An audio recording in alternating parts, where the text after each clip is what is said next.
Hello and welcome to Brewers Daily. I'm your host, Dave Gasper. Lots to get to here on a Friday show. We got some injuries that we got to discuss here. Also, World Baseball Classic continuing here in the quarterfinals. And also, we're going to dig into the outfield picture here for the Milwaukee Brewers as well. But we have to start with the leading story here, and that is Quinn Priester, as he has returned from his trip to Dallas and gotten an update on his wrist injury that has been bothering him all camp long. And unfortunately, the report from the doctor in Dallas is that he has a thoracic outlet syndrome type of injury. It's in that family of injuries, although typically when we see thoracic outlet syndrome, it's usually in the shoulder with these guys. But for Priester, it's in the wrist. So that's the bad news. The good news is that they don't believe that this will require surgery. So that is the important part here. Priester looking to avoid surgery here. It is confirmed he will start the season on the injured list. He is going to be trying to work through this progression, but they have a diagnosis at least for Quinn Priester. He is going to be trying to get back out into a bullpen session on March 21st. So we got a little over a week until he's back on a bullpen mound. But he's going to be playing catch over the next couple of days, just kind of lightly dealing with it, but going to get treatment on that TOS type injury in his wrist. So it is unfortunate that he will start the season on the IL and is going to miss some time this season, but the good news is that they're hoping that this will avoid surgery. So that's kind of the primary part here for him. But coming off last year where the Brewers win basically 20 games in a row that he starts, it's a big blow to the rotation. But this is also part of why the Brewers make sure that they have enough starting pitching depth, that they loaded up on guys. That's why they brought in the Brandon Sproats and the Kyle Harrisons and the Shane Drowens of the world to make sure that they have enough bodies to put together a very strong rotation and that they're not overly reliant on a guy like Quinn Priester being healthy. And then you end up with Elvin Rodriguez or guys like that starting games for you, and it's like, this is just simply not acceptable. So he will be out for a little bit of time. That is the scary part there with Quinn Priester. But again, avoiding surgery for the time being. We'll see how he responds to treatment and if things continue to feel better for him. But he has a diagnosis.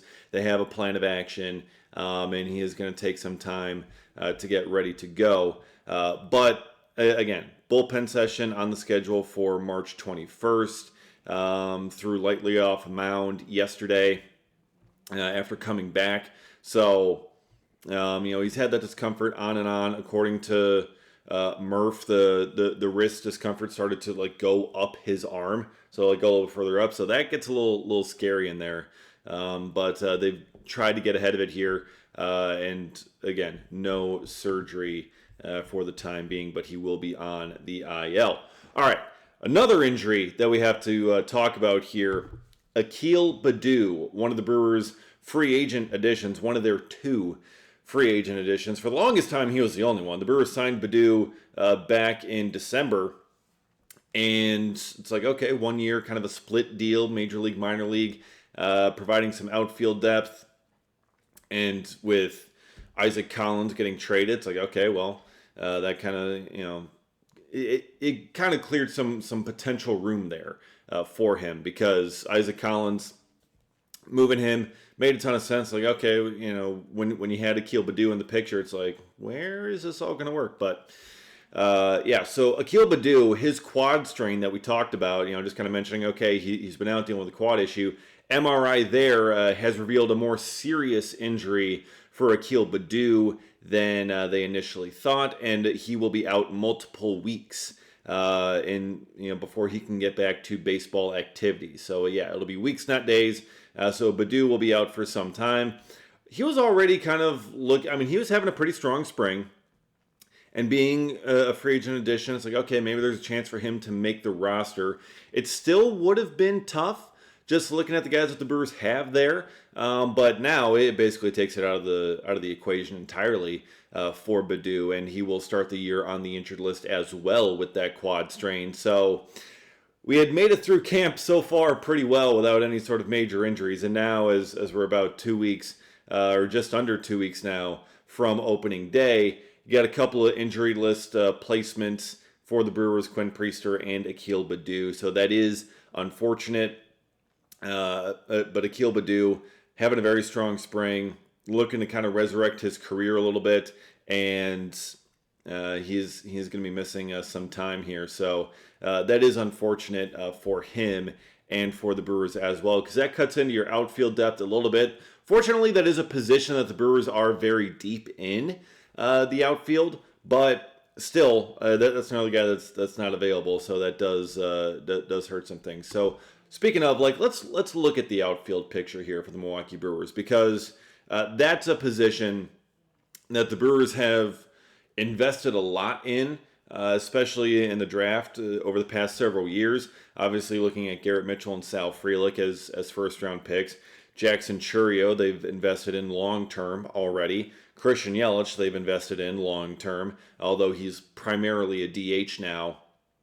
But still, that's a very important group for the Brewers. So looking at the outfield picture and what this roster I think is going to be looking like, I think truly you are going to have I don't think there's going to be much for surprises with this group. I think you're going to have the four regulars in there. You are going to have Sal Frelick, you're going to have Jackson Chourio, you're going to have Garrett Mitchell, and you're going to have Blake Perkins.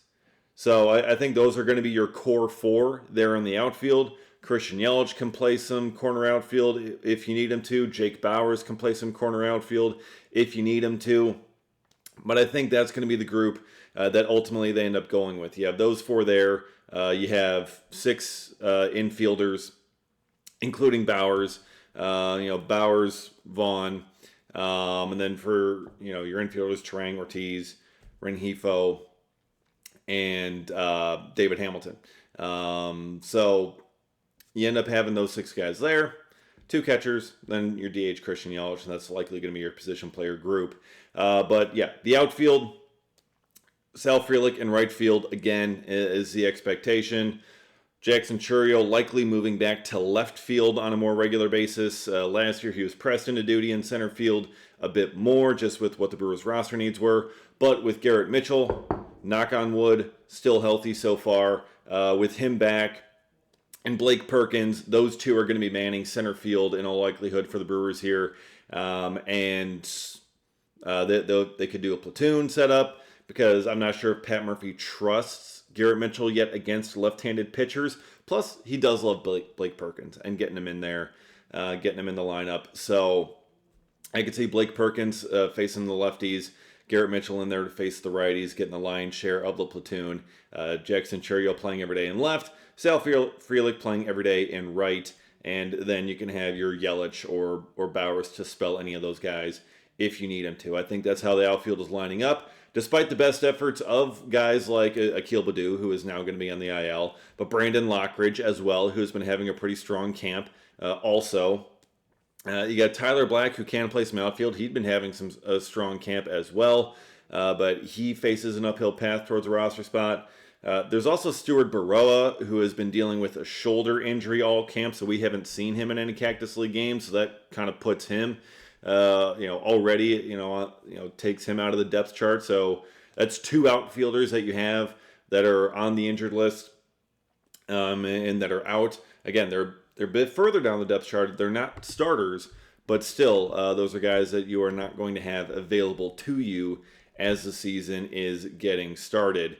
So that does raise a little bit of concern there. But still, provided all those top four guys remain healthy, it is a really, really strong outfield group that the Brewers have. I mean, Chourio and Frelick are proven big leaguers, have proven to be really, really good at the big league level. Garrett Mitchell, he can be. We just need him to prove that he can be healthy over the course of a full season. So hopefully that ends up happening this year. And Blake Perkins, a very solid fourth outfielder for this group. So very strong outfield that the Brewers have. They've invested quite a bit in it in this group. So Very excited to see what they can do this year. I think Frelick could take another step forward. I think Churio absolutely can take another step forward heading into his age 22 season now. And Garrett Mitchell, again, provided he's able to play, I think he's also going to be able to take a massive step forward. I would love to see him get the opportunity to play against lefties. We'll see if he's able to get more of those as the season goes along. But still, I think it's a very, very strong group that the Brewers have. And I think each of those guys can take a big step forward offensively this season. So excited for that. And I'm also excited for the World Baseball Classic, the quarterfinals coming up here tonight. Bryce Trang and Team USA taking on Tyler Black and Team Canada. Also Rob Z. Rob Zastryzny is there as well. Can't forget him. Rob Z, underrated funny dude in that Brewers clubhouse. But still, USA, Canada, World Baseball Classic quarterfinals tonight. That is going to be an absolute banger of a game. And I am begging Mark DeRosa to make sure that Bryce Trang is in that lineup. He has raked every single time that he has been in there. He has impressed so many people with his play during the World Baseball Classic. And, during the game against Italy, Trang was not in the starting lineup. It was Ernie Clement in there. And look, nothing against Ernie Clement. He did just set the postseason hits record, so I get it. But this is now elimination games. I mean, this is win or go home. And for the USA to win, for them to have their best lineup out there, I think Bryce Trang is a part of their best lineup. I think he is one you absolutely should have in there. We've seen him just come up with clutch hit after clutch hit in the games that he has been in. Pinch hits, late in the game there against Italy. Comes up with a big base knocker. I mean, he absolutely is the guy to be playing second base for Team USA. So I would just like to see it, Mark DeRosa. I want to see Bryce Trang in there for each of these games the rest of the way in the World Baseball Classic. I think that's absolutely what it should be. Again, nothing against Ernie Clement. Fine player. But if you're putting your best lineup out there, if you're trying to win, Bryce Trang is the one who should be getting 3-4 at-bats in a game. It absolutely should be. And I can't see how you can argue that would not be the best thing for your lineup to have him in there. It's like taking out Bobby Witt Jr. the way that he's been playing. I mean, I know that the Team USA has kind of a dream team here with all these guys that they have. I mean, every single one of them is a starter in their own right for their team. But Bryce Trang, what he brings, especially at that second base spot, I mean, it's a spark that he brings. And he's been able to get some extra base hits in there and really bring this offense to life a little bit at times. So I'm begging you, Mark DeRosa, put him in there. Okay? He needs to be. Not just this game. Well, hopefully it's not just this game, but every single game the rest of the way. That's what I think it should be as World Baseball Classic continues here into the elimination round. So very excited for that. That's going to be my Friday night appointment watching here. And hopefully this is some of your appointment watching as well. If it is, again, make sure you subscribed. Get notified every single time a new episode drops. Appreciate you watching here on Brewers Daily, and we'll see you again next time for another episode as spring continues. And we are less than 2 weeks away now from opening day and regular season baseball. Appreciate you watching. This has been Brewers Daily.